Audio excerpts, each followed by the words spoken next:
Shalom wana na urithi wa Mungu Baba katika Kristo Yesu.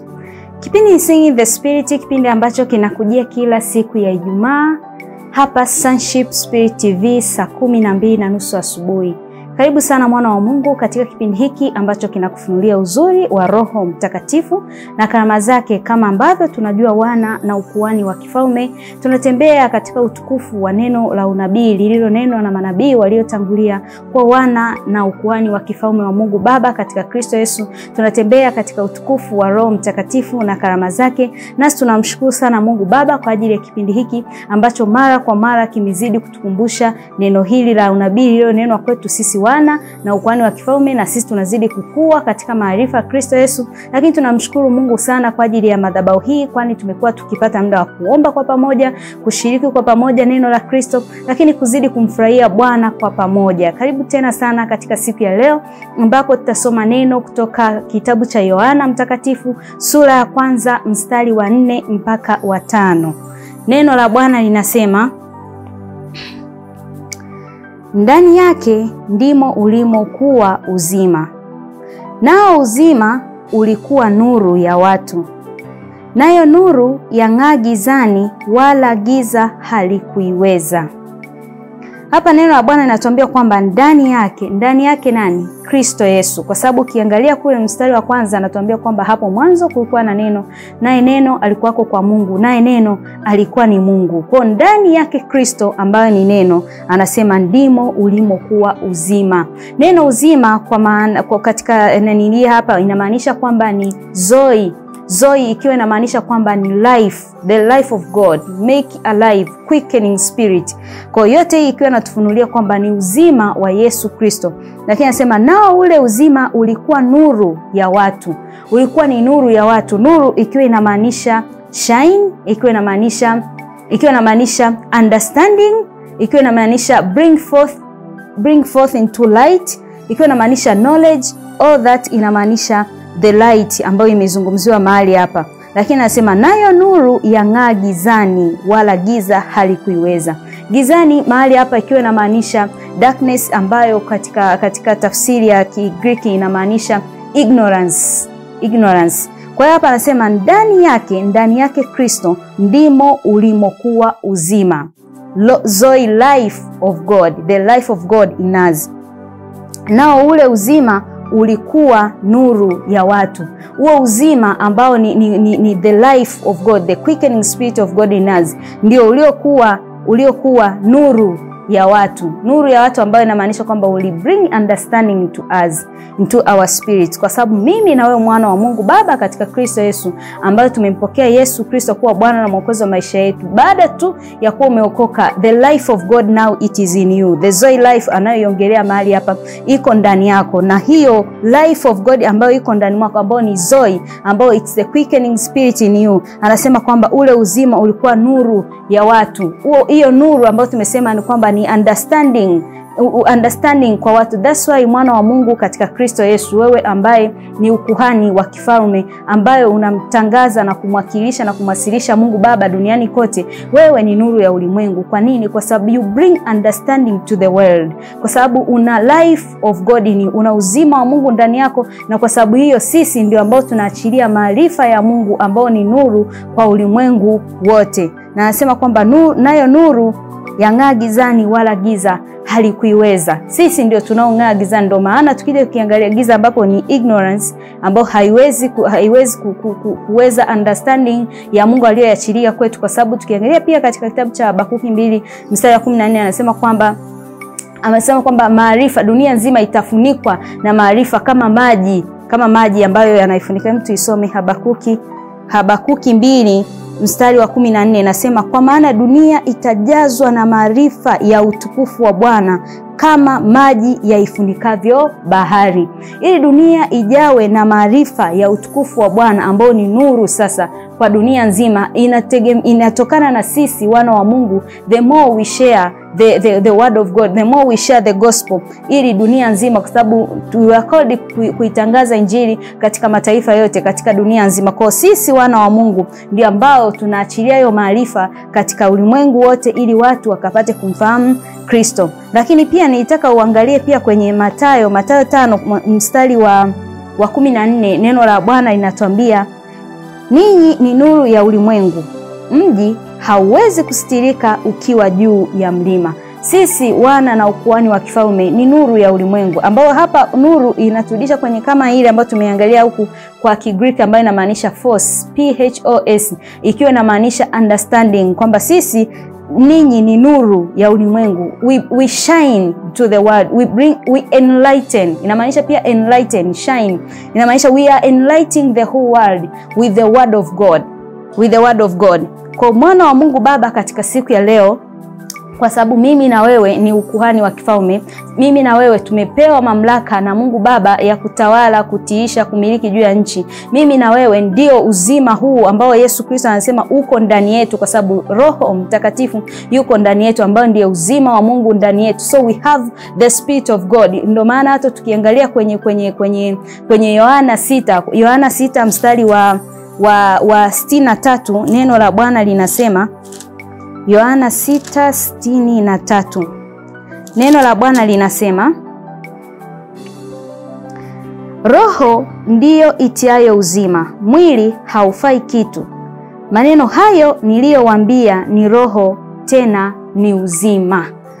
Hili neno la Kristo ni roho tena ni uzima, na maneno yanayotoka ndani ya kinywa chako wewe mwana wa Mungu, kwa sababu na roho wa Mungu ndani yako, ni roho tena ni uzima. It's the quickening spirit, it is in you. Sasa mwana wa Mungu Baba katika Kristo Yesu, nataka udeclare huo uzima wa Mungu Baba katika kila aspect ya maisha yako, kwa sababu sisi wana na ukuhani wa kifalme tunamrepresent Mungu katika marketplace zetu mbalimbali. Unapokuwa katika business zako unamwakilisha Mungu, unapokuwa katika unafanya kazi, mfanyakazi wewe katika eneo hilo ambalo umepewa na Bwana, it's the marketplace ambao unatakiwa ureveal the kingdom of God, ureveal huo uzima wa Mungu Baba, ushine, make your light shine, kama ambavyo Mathayo 5 kuanzia mstari wa 14 ambapo imetuambia kwamba sisi ni nuru ya ulimwengu, mji hauwezi ukastirika. Kwa sisi hapa we shine katika every place tunapokuwa. Hivyo ndivyo ambavyo tunazidi kuieneza hii nuru kwa ulimwengu, kwa sababu nuru tumesema it's the enlightening, it is bring forth the light, it is shining in that place, lakini pia inamaanisha understanding of the knowledge of God. Naona kwa sasa mwana wa Mungu Baba katika Kristo Yesu, I want you to declare the life of God katika kila eneo la maisha yako. Biashara yako mwana wa Mungu, it has to reveal this life of God. It has to be different. Kama mwana wa Mungu wewe ni uko shuleni kwenye masomo yako, I want you to declare this life, kwa sababu that's who we are. Other people, they should look at us and know Jesus Christ, kwa sababu Bwana anasema kwamba, ambapo kwenye Wakorintho anasema, now thanks be unto God who always causes us to triumph. Kwa Mungu kila siku anatufanya sisi ni washindi katika kila eneo la maisha yetu. Kwa sababu hiyo mwana wa Mungu, nataka utamke huo uzima wa Mungu Baba katika kila kitu. Kwenye afya yako, you declare the life. Kama unaweza pia ukadeclare kwenye familia yako, ukadeclare kwa mwana wa Mungu mwingine ambaye labda anaumwa, anahitaji uzima, is the time now ambao utaweza kudeclare huo uzima wa Yesu Kristo kwenye maisha yake. Lakini pia mwana wa Mungu katika kila kwenye marketplace uliopo, I want you to declare the life of God, kwa sababu katika kipindi hiki sisi wana na ukuhani wa kifalme ndio ambao tunaijaza dunia na maarifa ya Mungu Baba. Kwa hiyo when people see us, they see Christ in us, they see that Zoe life katika kila eneo katika kila eneo la maisha yetu. Kwa hiyo nataka uombe pamoja nami katika muda na wakati huu. Tumtukuze Bwana kwa ajili ya uaminifu wake, tumtukuze Bwana kwa ajili ya neno lake, lakini pia tamka huo uzima katika kila eneo la maisha yako.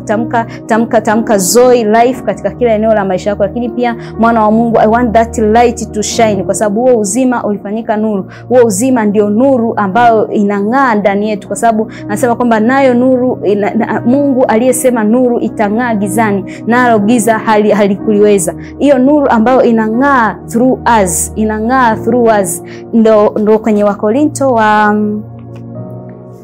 wa pili mstari wa 4, sura ya 4 mstari wa 6, neno la Bwana linatuambia hivi: kwa kuwa Mungu aliyesema nuru itang'aa toka gizani ndiye aliyeng'aa mioyoni mwetu.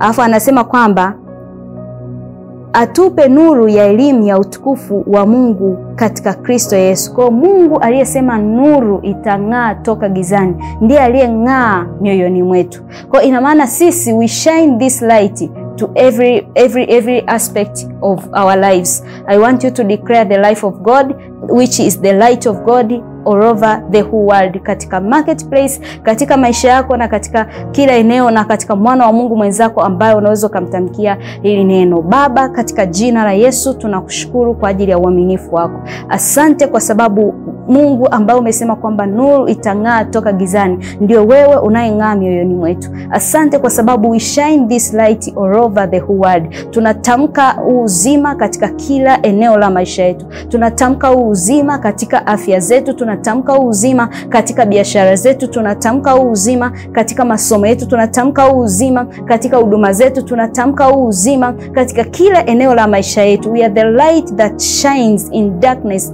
and the darkness comprehends it not. Thank you, Abba Father, for shining through us, for shining in us. Thank you for this light that shines all over the whole world, kwa sababu sisi ni nuru ya ulimwengu. Asante kwa sababu tunafunua huo uzuri wako kupitia masomo yetu, tunafunua huo uzuri wako kupitia biashara zetu, tunafunua huo uzuri wako kupitia huduma zetu, na katika kila eneo la maisha yetu. Ribosha katara bahande rebo sanda rabayata rabahanda riko zile broshante liamanda raboseke likarande reboza yanta rabahanda rabosaya rikayazo riboja mante limahando roboseke taya likando roboshile bayanta rabahande libozanda rabakando roboshenta rabahande reboyata likataya bahazo liamande rebosaya likazo liamande reboshikata rakozia bahante likando riabasunte kerindo rabahanda likande rebosaka taya mando roboseke. Go and shine this light unto every aspect of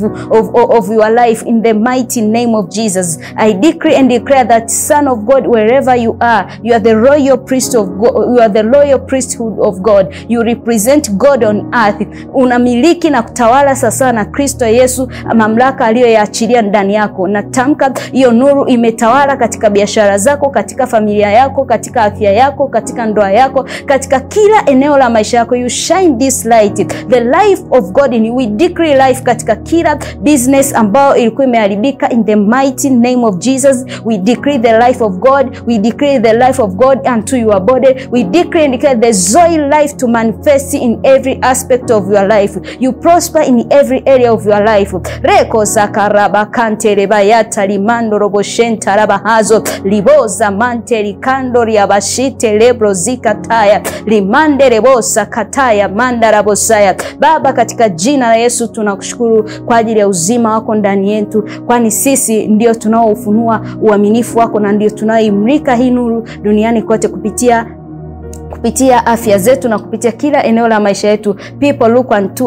us and they see Christ in us. Thank you Lord Jesus Christ. Asante mwana wa Mungu ambao umeungana pamoja nami. Naamini utaendelea kufanya haya maombi, kwani Mungu ni mwaminifu na atazidi kutenda kwako, na wewe ni nuru ya ulimwengu. Go and shine your light in the mighty name of Jesus. Amen. Amen. Nataka pia kutoa nafasi kwa mwana wa Mungu ambaye wewe hujawahi kumpokea Yesu Kristo kuwa Bwana na Mwokozi wa maisha yako. Nataka siku ya leo upokee huo uzima ambao tulikuwa tunauongelea mahali hapa, ili na wewe mwana wa Mungu ukapate kutawala sawa sawa na neno la Kristo.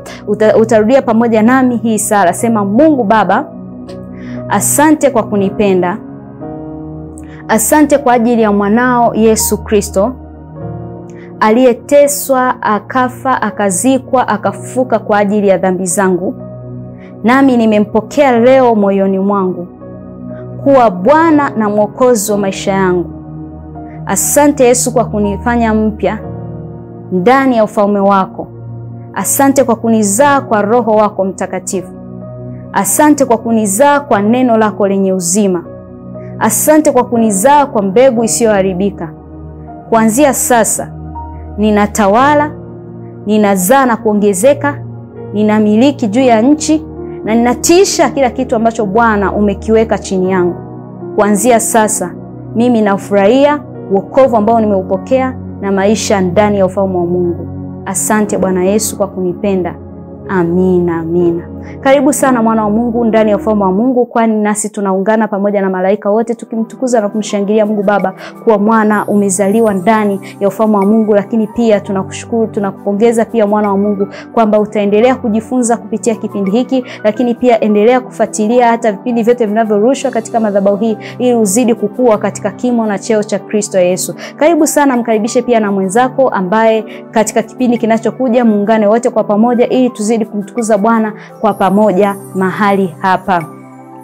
Karibu sana mwana wa Mungu kuendelea kutufuatilia kupitia vipindi vyetu kupitia mitandao ya kijamii kama Instagram, Facebook pamoja na mtandao wa X ambapo tunakwenda kwa jina la Singing in the Spirit 24. Lakini pia tutumie mrejesho, tutumie ushuhuda wako kupitia email inayokwenda kwa jina la singingthespirit24@gmail.com. Lakini pia mwana wa Mungu, karibu tena kwa kuweza kutupigia simu, kwa kuweza kuchati nasi kwa njia ya WhatsApp kupitia namba za simu ambazo zimeambatana na video hii. Karibu sana mwana wa Mungu, unapendwa sana na Mungu Baba katika Kristo Yesu. Mimi ninakutakia siku njema. Haleluya.